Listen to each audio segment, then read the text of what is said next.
You are looking at a live view of the Falcon Heavy. Yes, the Falcon Heavy on historic pad 39A at Kennedy Space Center, awaiting liftoff at 3:45 p.m. local time. Welcome to our live launch webcast. My name is Lauren Lyons. I'm an engineer in our flight reliability department here at SpaceX, and I am so excited to be here with you today, along with my co-hosts, bringing you coverage of the first ever test flight of Falcon Heavy. At liftoff, Falcon Heavy is going to be the world's most powerful operational rocket by a factor of 2. And today is the day that we attempt to demonstrate that power.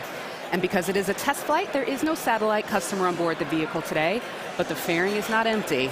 We do have some very interesting payloads going up on this flight that we'll talk about later on in the webcast. We'll also walk you through the mission profile because this ain't your typical Falcon launch. We've got 28 engines, 3 boosters, 3 separation events, 3 landing attempts, and there's going to be a lot of activity happening all at once. So this test flight is bound to be exciting one way or another. All right, we've got a ton to walk you through today, so let's get going. Hi, I'm Michael Hammersley, a materials engineer in avionics department. We're very excited. I'm sure you can hear it. To my right, we have a live view of Falcon Heavy on the pad at Kennedy Space Center. Falcon Heavy is essentially 3 Falcon 9 rockets all strapped together, which means it can carry much larger payloads not only to Earth orbit, but to the Moon and Mars as well. So like Falcon 9, Falcon Heavy is a 2-stage launch vehicle. The big difference is that the first stage in Falcon Heavy is comprised of 3 cores, while Falcon 9 has only 1. Now, each one of these 3 cores has 9 M1D engines, making for a total of 27 engines overall. Altogether, those engines produce 5 million pounds of thrust, which is equal to 18 747s at takeoff. In fact, the engines are producing so much power that we don't run them at full thrust all at once. So during ascent, Falcon Heavy will throttle its thrust up and down in both the side and the center cores in order to balance the aerodynamic and structural loads on the vehicle. So about halfway through the first stage's burn, the 2 side boosters will separate and come back to Earth for a simultaneous landing at Cape Canaveral Air Force Station. More about that a bit later.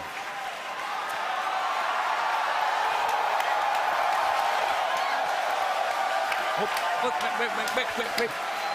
At that point, the mission proceeds very much like a standard Falcon 9 flight. The center core will keep on firing for another minute to burn all of its fuel, and it will perform a standard stage separation from the second stage on top. This second stage, with the fairing right at the very top there, the second stage is exactly the same as any other Falcon 9 flight, except we've loaded a bit more helium onto it this time.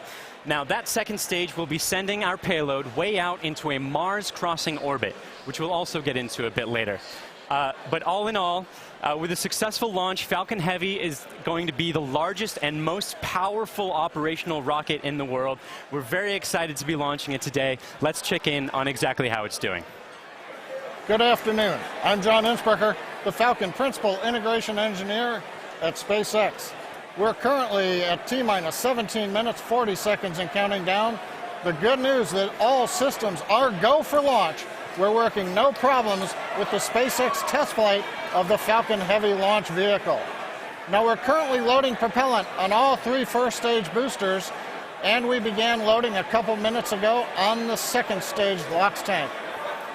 Now this is the same method that we use on the single-core Falcon 9. It just scaled to handle 3 first-stage boosters. Now we're loading liquid oxygen and kerosene. We do that because in order to support combustion, you need oxygen. And in the vacuum of outer space, there isn't any. So we bring our own liquid oxygen, chilled and densified. You may have heard densified in the past. That allows us to pack the maximum amount into the LOX tanks on the Falcon Heavy. Now our fuel is refined petroleum, RP1. That's essentially just a purified kerosene. It's a safe propellant, easily available, has a lot of history.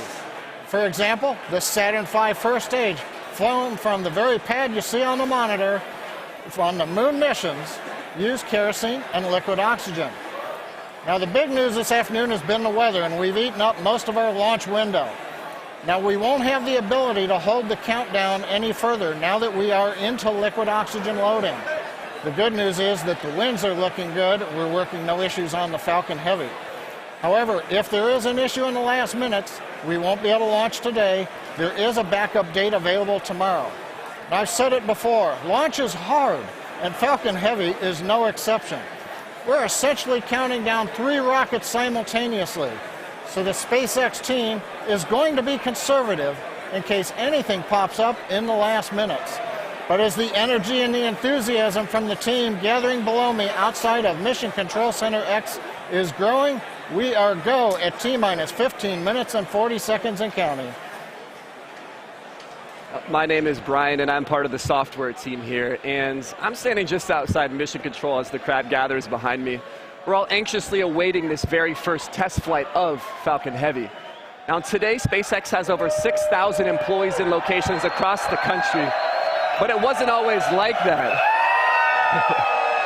Now, when SpaceX was first founded in 2002, it was just a small group of engineers who believed that they could reduce the cost of exploring space, but had never actually built a rocket themselves.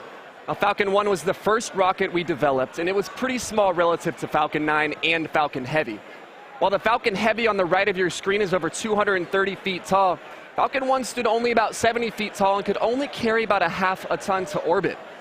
However, despite its small size, Falcon 1 served a very large purpose. It was our roadmap to using modern technologies to engineer a vehicle that was not just more reliable, but was less expensive than alternatives.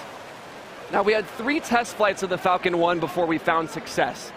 But on that 4th Falcon 1 flight, it became the first privately developed liquid-fueled rocket to reach Earth orbit. Now, fast forward to today, and SpaceX has had 49 successful rocket launches. We have recovered 21 first stages, and we have reflown 6 of those. We have had 14 Dragon launches and have successfully reused the spacecraft as well. Now, our next step on this journey is just minutes from now when we'll attempt the first test flight of our heavy lift launch vehicle. Now, there have been many challenges along this long road, and it has not been easy. But no matter what happens today, it has all been worth it. Now, one of the many challenges we're hoping to overcome with this test flight is the recovery of all 3 cores of the Falcon Heavy first stage. Although we have demonstrated success with the recovery of a single core, 3 is on a whole nother level. So let's check in with Michael to get an overview of what that story may look like. At SpaceX, our primary goal is to enable people to live on other planets, most notably Mars. But it's hard to do this without dramatically lowering the cost of access to space. And the best way to accomplish that is to reuse as much of the rocket as possible. So we've been successful at landing and reusing Falcon 9 rockets for over 2 years now. And Falcon Heavy aims to continue this trend of reusability. So today, we'll be attempting to recover all 3 of the first stage cores by using both of our landing methods, by land and by sea. So the side boosters have actually been used before on missions TICOM 8 and CRS 9. And at the time of booster separation, during ascent, the side cores will still be going slowly enough to turn around. So it makes sense to return them to Cape. They'll be executing a 3-burn maneuver to get them back to landing zones 1 and 2 and Cape Canaveral Air Force Station. You may have heard of landing zone 1. Landing zone 2 is an identical landing pad right next to it for Falcon Heavy landings. The center core will be going too fast to efficiently return it to Cape Canaveral Air Force Station. So we're going to use the autonomous spaceport drone ship to catch it about 300 miles off the Florida coast. It will also be executing 3 burns to get there. So if all goes well after launch, we'll have 3 first stage cores back on Earth, 2 for the second time, and a wealth of data for perfecting airplane-like operation in the future. So countdown is still proceeding nominally. So let's check in again on how Falcon Heavy is doing. We just passed T-minus 12 minutes in the countdown of the test flight of Falcon Heavy. Fuel is completely loaded on the second stage. The first stage is also loaded with fuel, except for a small top-off that'll happen between T-minus 7 minutes and T-minus 6 minutes. Our major activity now is loading liquid oxygen on the boosters and the second stage. Liquid oxygen propellant loading on the first stages will end between T-minus 4 minutes and T-minus 3 minutes. Liquid oxygen loading on the second stage is the last one to finish, ending by T-minus 2 minutes. Now, in addition to loading propellant, the team is preparing to perform their final checks of the Merlin engines. will begin chill-in of the Merlin engine turbopumps with liquid oxygen as typical at T-minus 7 minutes like we do on Falcon 9 flights. We'll also be verifying valves and using the thrust vector control actuators to move the engines to verify the actuators are working correctly. Now, as we get to T-minus 4 minutes, the clamp on the top of the strung back will open. You can see it just behind the Falcon Heavy. That entire structure will move about 1.5 degrees away from the rocket. At liftoff, it will move the rest of the way to clear Falcon Heavy, just like Falcon 9 flights. At the T-minus 1 minute mark, the flight computers will go into startup mode. They'll be controlling the countdown on the Falcon Heavy. What's different in this flight? Engine ignition will begin at T-minus 5 seconds on the 2 side boosters, followed 2 seconds later by the center core. Now we're continuing to watch the weather, making sure that the ground liftoff winds don't exceed the maximum. They're looking good right now. We continue monitoring the upper altitude winds as reported by the balloons. But right now at T-minus 10 minutes and 10 seconds and counting, the Falcon Heavy test flight is go. Because the first flight of Falcon Heavy is a test mission, we do not have a customer spacecraft on board today. Instead, we put something a little special with SpaceX inside the fairing. Now, more often than not, on the first flight of a new rocket, engineers will choose to fly a mass simulator, which is basically a heavy object of some sort to simulate the dynamics of flying a payload, but with little consequence if the mission doesn't work out exactly as planned. And as many of you already know, we have opted to have a little fun with our mass simulator. Stacked inside the fairing is Elon's cherry red Tesla Roadster. And inside of it, a passenger. His name is Starman, but don't worry, he's not human. But he is donning the SpaceX-designed spacesuit that our human astronauts will be wearing on Crew Dragon. And if all goes well today, we hope to get some live views of it as it makes its way into space. Now, in addition to the Roadster, you might also catch a glimpse of a smaller passenger, which is a tiny little Hot Wheel Roadster carrying a tiny little Starman, which is a little Easter egg for today's mission, so keep your eyes peeled for that. But those are not the only payloads we're flying today. Secured inside the Roadster is another really special passenger called an ARC. An ARC is a 5D laser optical quartz storage device, which is essentially a high-tech, high-data storage unit that can survive in the harsh environment of space. It's built by the ARC Mission Foundation, which is an organization whose purpose is to store libraries of human knowledge and data on these devices and send them off into space with interplanetary travelers, thus preserving human achievements well beyond Earth.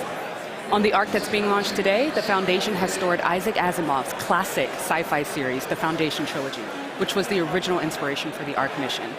And given that making humanity a multiplanetary species is the core purpose of SpaceX, launching an ARC on this mission just seemed fitting. And last but certainly not least, a little something special for our hardworking SpaceX team. Mounted on the payload attach fitting, which is the structure that holds the Roadster onto the second stage, there's a plaque on which the names of over 6,000 of our SpaceX employees are engraved.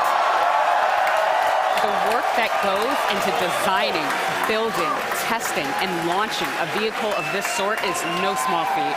And we are super excited to be a part of the Roadster's billion-year journey through the solar system. Now, as Lauren just mentioned, if all goes well today, Falcon Heavy will put the Roadster on board into an Earth-Mars orbit around the sun on a journey that could last for 1 billion years. Now, on a universal scale, this means that the Roadster will be tracing the shape of an ellipse with the sun at one of its fixed points, or one of its foci. Now, we call this heliocentric because it is sun-centered. The outermost distance on that same ellipse will intersect the path that Mars takes while it is on its own journey around the sun. That's quite far away. That will reach a maximum distance from Earth of over 400 million kilometers. In Earth terms, that's about the same as a trip around the equator 10,000 times. Now, during its journey, the Roadster will also reach a maximum velocity of nearly 40,000 kilometers per hour, or about 20 times faster than a speeding bullet. Now, as we said, it should stay up in orbit around the sun for about 1 billion years, and it's a very long, exciting road ahead, and we are thrilled to be able to take the first steps on that journey just 5 minutes from now.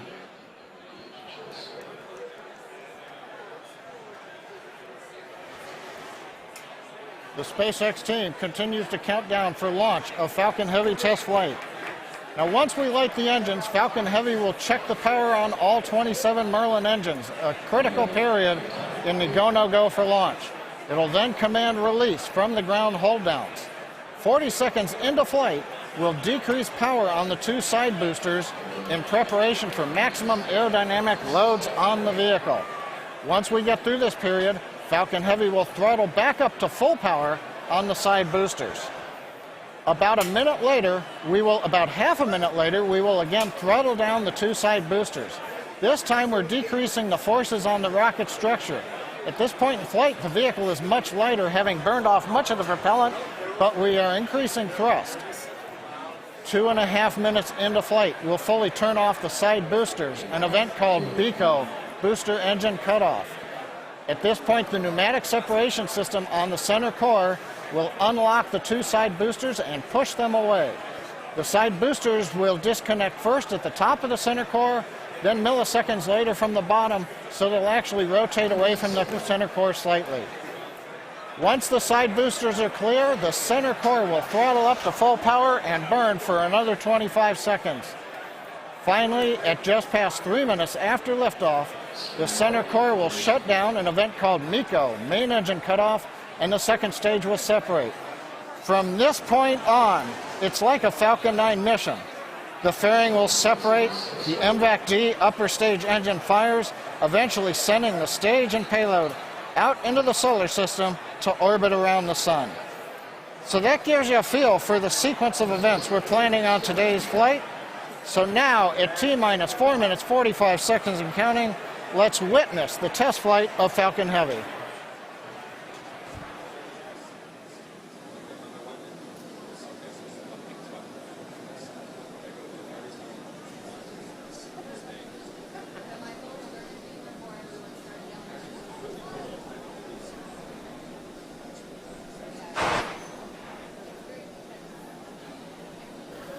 MVAC and A1D fuel bleed is started.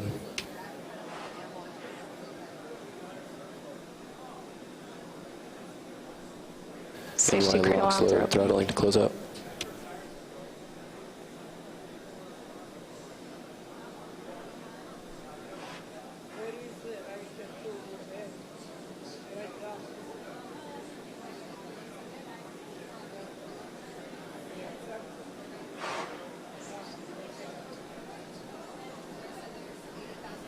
NY lock slide complete.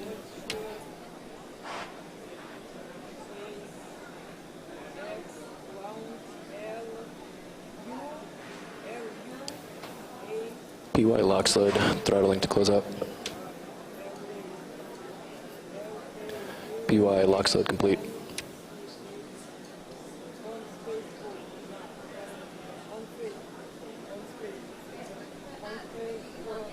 Stage 2 TVC motion's nominal.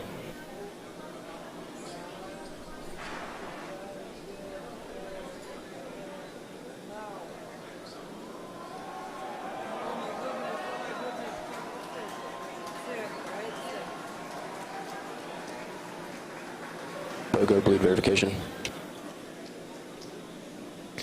Center core lock slide complete. Turn-back lower has ended. Turn-backs at 88.2 degrees.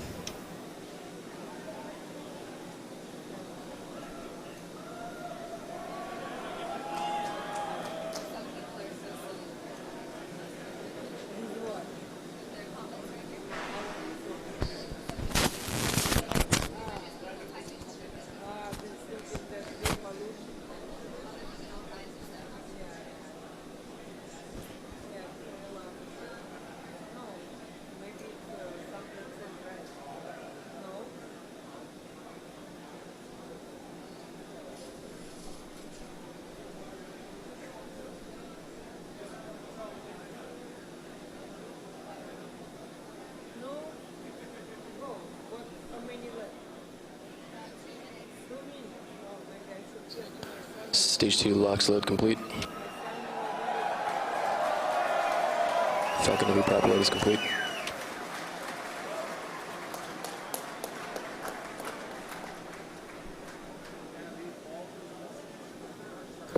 Falcon Heavy is on internal power.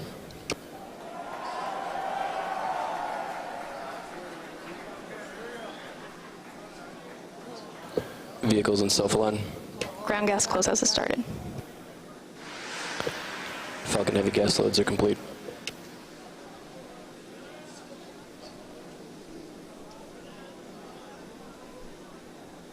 M1D fuel bleed complete.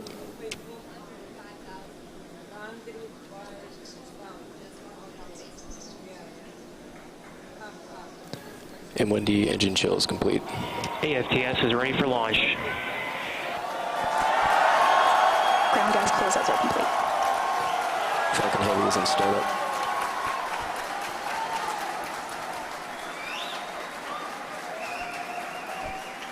Stage 2 pressing for flight.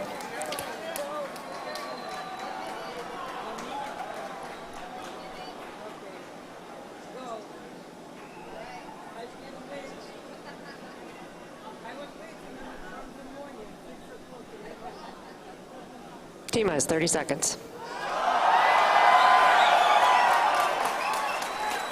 Launch director on countdown 1. SpaceX Falcon Heavy, go for launch. Falcon Heavy is configured for flight. T-minus 15, standby for terminal count. 10, 9, 8, Side booster ignition. 6, 5, 4, 3, 2, 1, 0. Ignition. Off. Go Falcon Heavy.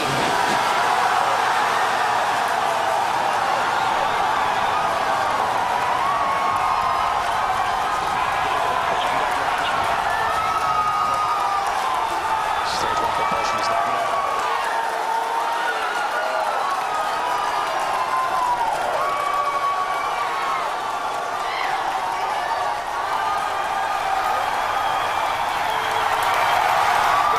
T-plus 30 seconds. If you can hear me over the cheering, Falcon Heavy heading to space on our test flight.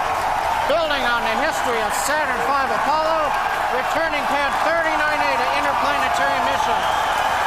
We're getting ready to throttle down for max Q.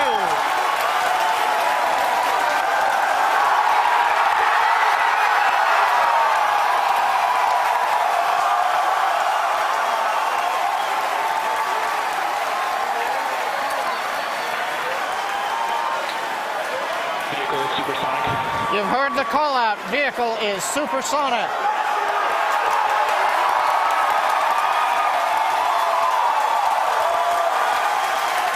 Side boosters are now throttling back up to full Vehicle has power. reached maximum dynamic pressure. We're past max Q, the period of maximum loads on the vehicle.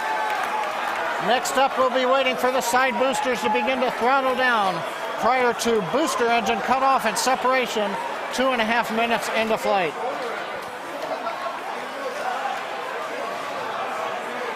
GNC trajectory looks good on the Falcon Heavy.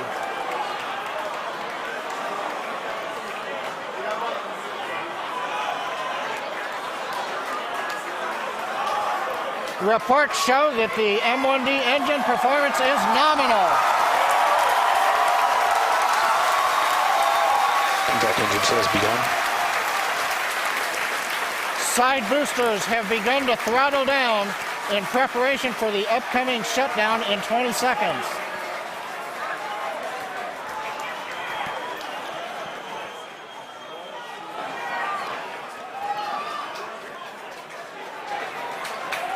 Major event coming up with side booster shutdown and separation.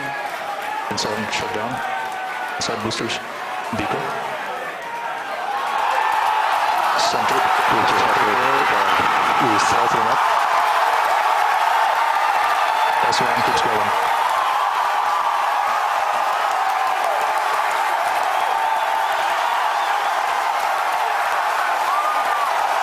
Still booster base back starting.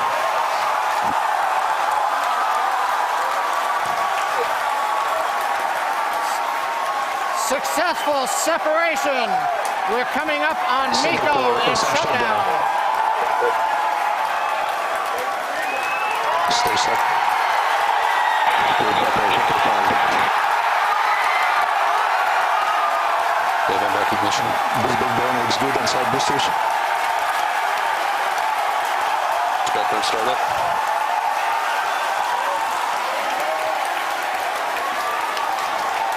Coming up on fairing separation.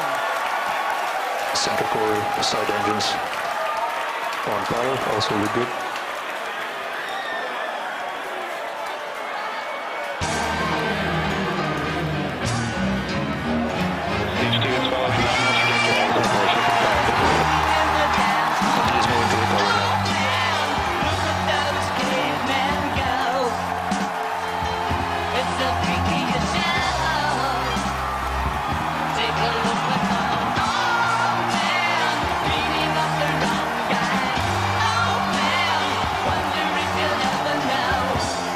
Side booster, boost back, shutdown.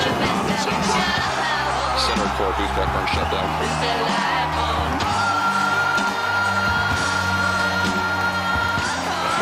Acquisition of signal.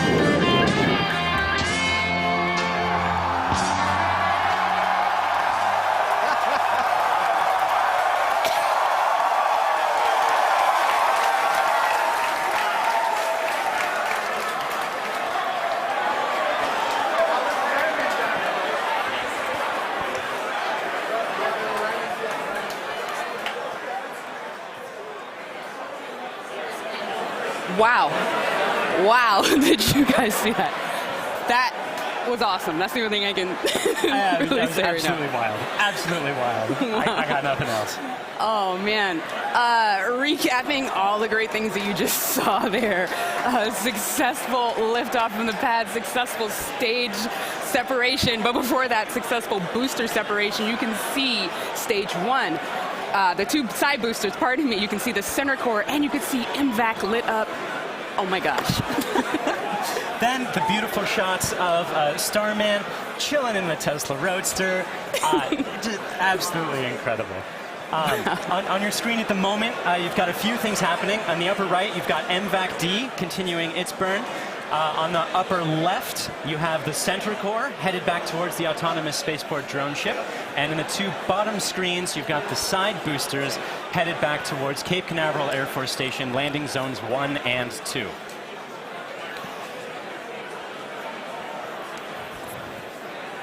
The next step coming up for the side boosters and the center booster is the re-entry burn.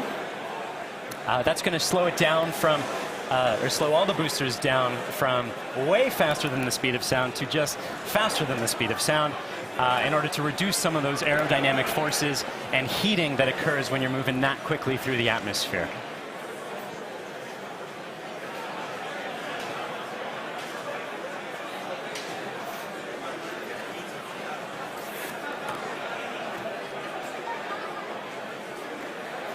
And as you can see on your screen, that re-entry burn for those two side boosters has begun.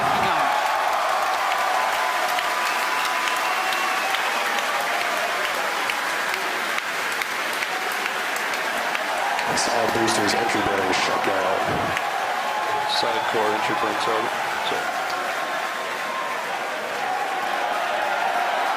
The center core in the upper left of your screen performing its own re-entry burn.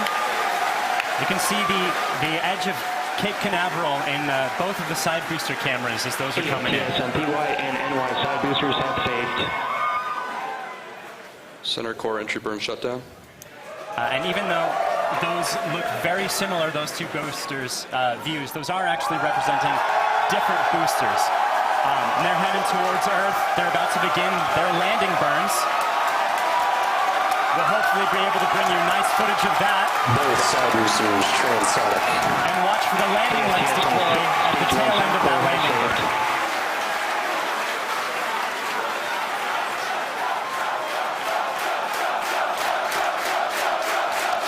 And that landing burn has started. Both boosters looking to be on track towards their respective landing zones. Landing burns have started.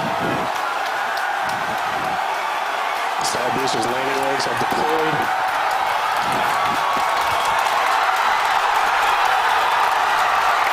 And the Falcons have landed.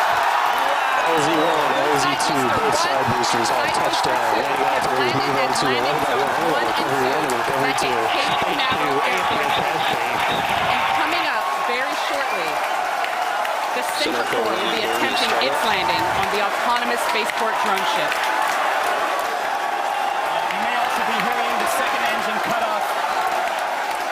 Check on your screen. Sometimes this footage goes out when it approaches the drone ship and the heavy vibrations make it lose signal. We're crossing our fingers that's not the case right now. Stage 2, nominal parking orbit insertion. So it looks like that landing is happening at the moment. We have lost signal. We're hoping that signal comes back shortly. Oh, man. Yeah, as Michael mentioned earlier with the vibrations of the rocket and how it shakes up the cameras that are on the drone ship, sometimes we do lose signal or shakes up the antennas. Oh, and we've just gotten confirmation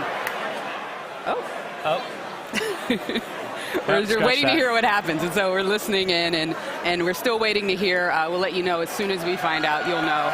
People are cheering, but we'll get the call and know, hopefully very, very soon, how that center core is doing, whether it's standing up proud on that drone ship or not. Meanwhile, other two landings. those were absolutely gorgeous. Meanwhile, the second stage is continuing its trajectory towards Mars. It's all looking good there. John Ike, come give us a recap of the full mission. He stands. Well, if you could hear all that cheering, it was an outstanding test flight of the Falcon Heavy.